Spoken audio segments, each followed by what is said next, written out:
তো বন্ধুরা, চলুন আগে আমরা এই ইঞ্জিনের রোগের বিষয়টা জেনে নেই যে মূল রোগ কী ছিল। তো এই ইঞ্জিনের মধ্যে যে মেইন যে রোগটি ছিল সেটা হচ্ছে গিয়ে ইঞ্জিনটি যখন আপনার চালানো হতো, যখন আমাদের ড্রাইভার ছিলেন, যে ড্রাইভার যে আপনার ড্রাইভিং সিটে যখন বসে থাকেন পাওয়ার টিলারে, তখন ওনার কাছে মনে হচ্ছে ওনাকে মানে পাওয়ার টিলার থেকে মানে সিট থেকে ওনাকে ফেলে দেওয়া হচ্ছে, এরকমভাবে লাফানো হয়েছে ইঞ্জিন, মানে এরকমভাবে লাফাচ্ছিল। আর যখনই উনি লোডে দেন তখন আমাদের যে সাইলেন্সার আছে ওই দিক দিয়ে আপনার মানে এই যে সাদা ধোঁয়া, যে চাকা চাকা সাদা ধোঁয়া, হলুদ রঙের ধোঁয়া বের হতো, আর ইঞ্জিনটি কিন্তু অত্যন্ত বেশি লাফাতো। তো এই সমস্যাটি কোথা থেকে এসছিল ওই বিষয়টি আপনাদেরকে জানতে হবে, মানে জানতে হবে, বুঝতে হবে। তো এই ভিডিওটি আপনারা সম্পূর্ণ দেখবেন এবং ভিডিওতে একটি লাইক করে নেবেন। আর ফেসবুক থেকে যারা দেখতেছেন ভিডিওটি শেয়ার করে দেবেন। আর ইউটিউব থেকে যারা দেখতেছেন ইতিমধ্যে আপনাদেরকে অসংখ্য ধন্যবাদ। তো চলুন আমরা বিষয়টি বুঝে নেই। তো এই যে দেখুন আমাদের ব্যালেন্সার আছে, তো এই যে ব্যালেন্সার, তো এই ব্যালেন্সারের মধ্যে মেইন সমস্যাটি ছিল আমাদের, কিভাবে সমস্যাটি হয়েছিল, আমাদের একজন মেকানিক ভাই এখানে যে আমাদের ব্যালেন্সার এই যে দেখুন উইট পিনিয়াম, যেটা এই যে আমাদের এখানে ব্যালেন্সার পিনিয়াম যেটা আছে এটা হয়ে গেছিলো, এবং বিয়ারিংয়ের যে সিট আছিল, আপনার যে বিয়ারিংয়ের যে সিট ওই জায়গাটি হয়ে গেছিলো। তো হওয়ার কারণে উনি কী করছিলেন, একটি করে ব্যালেন্সার চেঞ্জ করে নিয়েছিলেন। এই যে উপরেরটা উনি চেঞ্জ করে নিয়েছিলেন। তো উপরেরটা যখন উনি চেঞ্জ করে নিলেন তখন কি হলো, উনি ফিটিংস করে ইঞ্জিন স্টার্ট করলেন। ইঞ্জিন ভালোই চলতেছে, কিন্তু ড্রাইভিং সিটে মানুষ বসতেই পারতেছে না, এবং সাদা ধোঁয়া দিচ্ছে, হলুদ রঙের ধোঁয়া দিচ্ছে, এরকমই। আর ইঞ্জিনটি কিন্তু অত্যন্ত বেশি লাফাচ্ছিল। আর এখানে যে চেসিসের যে নাটগুলো আছে সবগুলাই আপনার ঢিলা হয়ে যাচ্ছিল, এরকম সমস্যা। তো এই যে রোগটি আসছিল তখন আমার একটু আমি ঘাবড়িয়ে গেলাম যে আসলে এই রোগটি কিভাবে হলো। তো এখানে লজ্জার কোনো বিষয় নয়। আমি ভাবলাম হয়তো লাইনার পিস্টন রিং এরকম কিছুতে সমস্যা হবে। তো ওনাকে বললাম আপনার যে ইঞ্জিনের লাইনার পিস্টন এগুলো চেঞ্জ করতে হবে। উনি বললেন যে আমি তো এগুলা 2 দিন হয়েছে আমি চেঞ্জ করেছি, এই সেম সমস্যা। তো ওনাকে বললাম তাই নাকি? তো উনি আমাকে নিয়ে ওনার গড়ে খাটের নিচে আমাকে দেখালেন একটি জায়গার মধ্যে ওনার এই জিনিসগুলো রাখা আছে।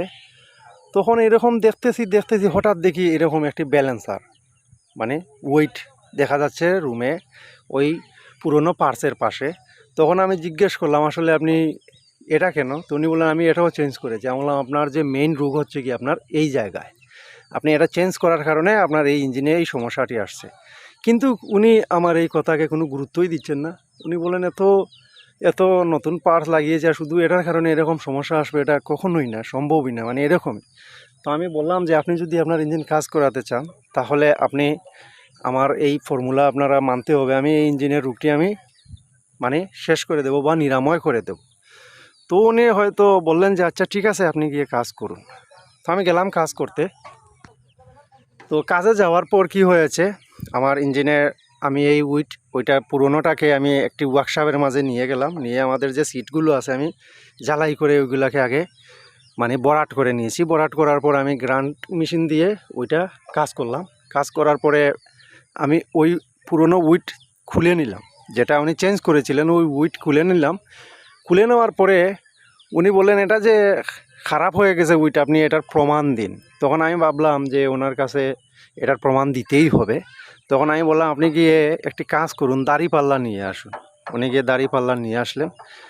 এনে আমি এই যেটা ঘরে খুলে রাখা হয়েছিল ইঞ্জিনের সাথেরটা ওইটা, আর যেটা উনি কিনে নিয়ে এসে লাগিয়েছেন ওইটা, ওই দুটাকে আমি দুটি দাড়িপাল্লার মধ্যে তুলে নিলাম। তুলে নেওয়ার পরে দেখা যাচ্ছে আমাদের যে পুরনোটা এটা প্রায় আধা কেজি ওজনে বেশি, আর যেটা নতুন লাগিয়েছিলেন ওইটা প্রায় আধা কেজি ওজনে কম।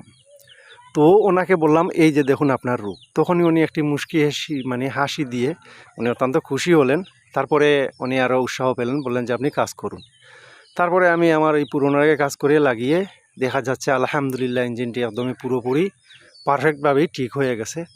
তখন ওনারও মুখে হাসি। তো উনি একজন দরিদ্র মানুষ, আর আপনারা তো জানেনই আমিও এত বড়লোক মানুষ নই, বা আমিও একজন দরিদ্র মেকানিক। তো আমি কাজ করি, আমার জীবিকা নির্ভর করে এই কাজের উপরেই। তো উনি আমাকে 1500 টাকা দিয়েছিলেন এই কাজের জন্য খুশি হয়ে। তো যাই হোক আপনাদের দোয়ায় এরকম একটি রোগ মানে নিরাময় হয়েছে। তো এটা যারা ভালো অভিজ্ঞ মেকানিক যারা আছেন আপনাদের কাছে এরকম সোজা, কিন্তু আমি ভিডিও তৈরি করি আমার সেই সকল বন্ধুদের জন্য যারা এরকম কাজে মানে একদমই নর্মাল, মানে আপনারা জানেন না, আপনাদের জন্য।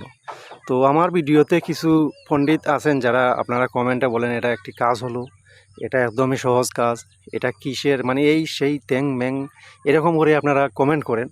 তো আপনাদের কাছে একটাই অনুরোধ, আপনারা হয়তো আমাকে পছন্দ করেন, আপনারা ভিডিওটি দেখবেন, একটি লাইক করবেন, কিন্তু কখনো গালি দিবেন না।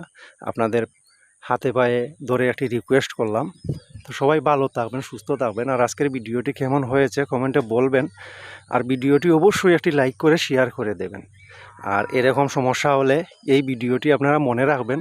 ইনশাল্লাহ কখনো আপনারা ব্যালেন্সার চেঞ্জ করলে তখনই আপনারা বুঝতে পারবেন কি হয়।